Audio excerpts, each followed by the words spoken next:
రక్షణ ఆయన పైన ఆధారపడి ఆయన ఇచ్చిన ఈవిగా పరిగణిస్తారు. That's eternal salvation.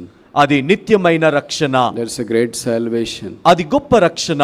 That's a free gift of God. అది దేవుడు అనుగ్రహించు ఉచిత బహుమానము. And we want to present that Christ to you tonight if you are not born again. ఈ రాత్రికాల సమయమున ఒకవేళ ఇంకా మీరు రక్షించబడని అనుభవములో ఉన్నట్లయితే ఈ గొప్ప దేవుణ్ణి మీకు పరిచయము చేస్తున్నాము. The mortal remains of uncle speaks tall that salvation is free.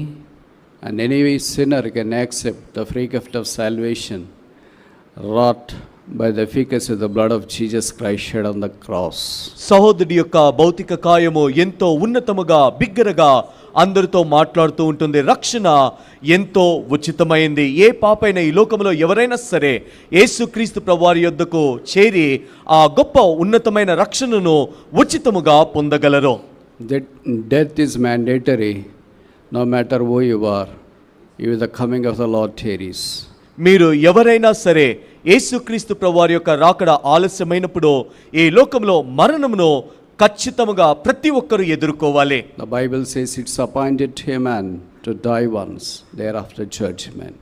Bible గ్రంథంలో రాయబడింది కదా, మనుషుడు ఒక్కసారి మృతి పొందవలెను, అటు తరువాత తీర్పు తీర్చబడుతుంది. And we want to present this Christ for you, that there is a life after death and the life should be with Christ. మరణము తరువాత జీవం ఉంటుంది. ఆ జీవము యేసుక్రీస్తు ప్రభులో ఉండాలి. ఆ యేసుక్రీస్తు ప్రభువారిని మీకు పరిచయం చేయాలనుకుంటున్నాము. Jesus came into this world to save the sinners. యేసుక్రీస్తు ప్రభువారు పాపులను రక్షించుట కొరకు ఈ లోకానికి వచ్చాడు. He took all our sin and sickness on him on the cross. ఆయన సమస్త మానవాళి యొక్క పాపమును రోగమును కలువరి సిలువలో భరించాడు. He shed his precious blood on the cross. ఆయన కలువరి సిలువలో ప్రశస్తమైన రక్తమును చిందించాడు. He died, buried and rose again according to the scriptures on third day. ఆయన లేఖనానుసారముగా మరణించాడు, లేఖనముల ప్రకారముగా భూస్థాపన చేయబడ్డాడు, లేఖనముల ప్రకారముగా మూడవ దినమున తిరిగి లేచాడు. He is seated on the celestial abode.